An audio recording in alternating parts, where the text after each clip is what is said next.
Hello YouTube, it is your boy GZTV. We are back in the Conjuring universe and we are back with another film. We have the 2019 American supernatural horror film directed by Michael Chaves in his feature directorial debut and written by Mickey Daughtry and Tobias Iaconis. We have The Curse of La Llorona, The Curse of the Weeping Woman, whatever language you speak, it suits you. Here we go. I'll be honest, I thought this was going to be way scarier than it actually was. For some reason, I always heard people talk about it like it was one of the scariest movies ever made. I don't really know why. Maybe I was thinking of Malignant or something. This one didn't live up to that hype at all. We're going to get into why. We're going to get into a lot of the nitty-gritty details. Now, there's always been this weird debate about whether this movie is part of the Conjuring universe or not, and to that I say, if you think it isn't, you're just an idiot. Father Perez is literally in this movie. He talks about Annabelle, and that's all the proof we need. It might be the most disconnected entry in the franchise, but it's still there, and that's why I'm covering it this month for October for spooky season. We're covering the whole universe. This is a movie in that universe. I'll give the movie credit though, even if it's isolated from the main storyline, it's still a decent one-off. It's based on a real folktale, much like Annabelle, which gives it a certain groundedness. The intro itself though, weird. I kind of forgot why she drowned her kids halfway through. Apparently it was out of jealousy because her husband cheated, which is a tragic but pretty basic setup. The only thing the intro really does is show you who La Llorona was before she died, but it didn't give me chills or anything. It was kind of fine. Also, I swear the kid in the opening scene looks exactly like the son later in the movie. For a second I thought they were the same kid. Not a good sign when your characters start blending together like that. So let's just get into it. Getting into the premise, so the movie takes place in 1973 Los Angeles. We follow Anna Tate Garcia. I didn't even know her full name until I looked it up. A social worker who investigates a case involving two kids locked in a closet by their mother, Patricia Alvarez, I think her last name is. There's a lot of Latin, Mexican heritage in this film, obviously because La Llorona is a Latin folktale. When Anna frees her kids, she unknowingly unleashes La Llorona, which is kind of a stupid setup. It is kind of like a horror trope, accidentally unleashing something, kind of like what they did with Annabelle Comes Home, and I do think it worked a little better in that film. We have La Llorona, the weeping woman, who starts coming for her own children next, so she kind of screws herself. Now, they can put all the 1973 time cards they want on screen, but this movie doesn't feel retro at all. Aside from an old TV and a few vintage props, there's nothing that really sells the 70s vibe. Just saying it's the 70s doesn't make it the 70s, and that's kind of nitpicky. It's fine. Anna's a fine character though. She's a mother going through turmoil, grieving, and doing her best to protect her kids. I like that La Llorona almost makes her become what she fears, a bad mother. Same way Patricia was manipulated. It gives the story kind of a little irony. I like that. I like kind of the symbolism. I like kind of the stuff going on in the background. The son was cool. I liked how they tied his bravery and interest in being a cop to his late father. It's small, but it's a nice character touch. Samantha, the daughter though, pretty dull, normal kid stuff, bath scenes, being curious, not much personality to her. The plot's easy enough to follow, but it takes way too long for Raphael, the ex-priest, to show up. That dude should have entered the picture at least 20 minutes earlier. I don't know what the hell they were doing. Father Perez's cameo is cool, but I wish he'd actually helped them instead of just talking about Annabelle and bouncing. That would have made the connection to the Conjuring universe so much stronger. I think that's a huge mistake they made. So getting to the good, I think overall the scares were fine, they're doable. There's a lot of screeching and jumping, but not really a ton of creativity there. I still think they're okay. I don't know why I didn't put in the okay. The atmosphere was whatever too. You don't really feel the presence of La Llorona until she's physically on screen, which makes the buildup kind of hollow. The house doesn't feel haunted or cursed until the ghost actually shows up, which sort of kills the tension. I know this is the good, but I just want to get that out of the way. There's not really a lot good. I'm just kind of yapping. It's scary enough in the moment, but nowhere near what I expected. I thought it was going to be on the Babadook level, kind of similar to that with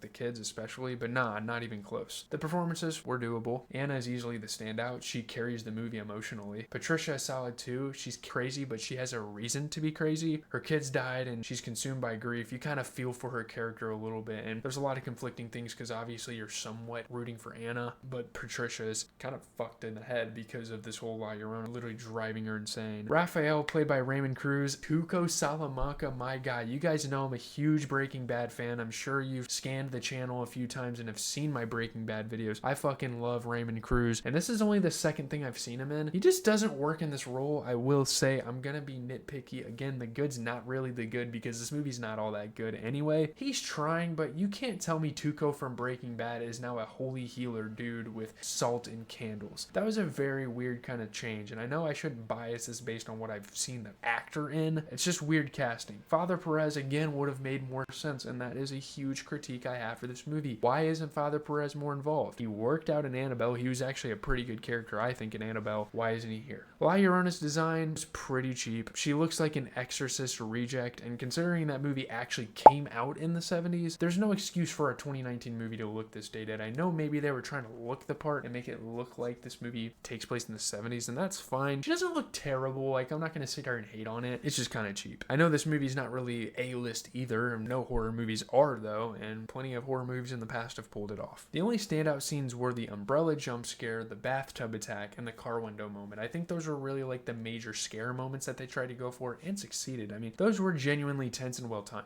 The attic reveal scene tried to give her like a Valak style rising from the shadows moment, but it just didn't hit. By the way, go watch my review on The Nun if you haven't. The sound design also felt off a little bit. The thuds and crashes didn't carry much weight, and for some reason, the screams were quieter than the dialogue. I don't understand. I don't know what the fuck has been happening. Like, I don't know if that was an HBO Max thing, my TV, or just bad mixing, but it really took away from the scares. Like, she screamed and it sounded 5 volume levels lower than even the talking and like even the tense moments. Like, the music sounded fine, and honestly there really wasn't an existent score here. The whole movie runs on that predictable formula: loud noise, silent, loud noise, but I'll admit it was intense at times. The ending showdown had a bit of that heroic vibe to it, which was fun. I think the ending was some of my favorite parts. Let's keep going. Getting into the back, I do think there's actually a decent amount of filler, even for this movie only being an hour and a half, and most of it is the scares themselves. It's like the movie thought quantity equals quality. Too many jumps, there's not enough story, and I feel like there's a lot of opportunity for this movie to have story, and they just didn't take it. There's barely any time for character development either. I mean, the few non-scary scenes we do get, like the welfare check at the start or the breakfast for dinner moment with Raphael, very random, very out of place. I do like the welfare check because it's kind of like a morality thing that Anna has to kind of go through as a mother. I think that was really cool. I don't really know what to say about it. The movie almost doesn't even try to connect to The Conjuring either, except for having Father Perez. Beyond that cameo, they don't even really try. That's fine. This is a local legend. It's like a thing that people believe in. It's actually a real thing, but Annabelle was too. It's such a missed opportunity. I'm going to continue to harp on that throughout the movie review because, man, that is so dumb. The whole psychological versus real angle drives me crazy as well, especially with like La Llorona's character herself. Either make La Llorona a real tangible presence or don't make the movie at all. She just appears, grabs people, disappears, rinse and repeat. That is so dumb. That is such a dumb way to carry out the character. And again, I know it's based on a folktale. Maybe they had to stay true to that, but it's a folktale. You can let your imagination run fucking wild. Annabelle, did she actually move in real life? I don't think so. You know what I mean? Like, she didn't summon demons. They just thought it was haunted because she was moving around. You know what I mean? You can exaggerate things a little bit to make the movie better. Patricia's kids are the only ones who actually die, so the stakes feel pretty fake here. The flashbacks of her origin were fine, but they didn't make me feel for her. She's just an angry spirit, not a complex entity like Valak. If anything, they should have made a prequel entirely about her human life and descent into madness. Kind of like how they did with Axe and Pearl. That would have been cool. The ending's fine too, just anticlimactic. The whole stab her with the cross bit feels like they saved the solution for the very end because the writers in the writer's room just ran out of ideas and they're like, fuck it, let's just keep having scares. It's predictable and not super exciting. The ending is very storybook, which is fine. Fairy tale. Definitely feels like a spin-off too, which sucks because the real-life legend of La Llorona is one of the most haunting folktales in Latin culture, and this movie doesn't do it justice. It's not tied to the Warrens, Valak, or Annabelle, even though Father Perez is in here. It just kind of borrows the brand. It just kind of brands itself as that, and you see in the poster, it literally says, oh, it's a part of the Conjuring universe. Oh, whoop-de-fucking-do. Let's get people in their seats. Dumb.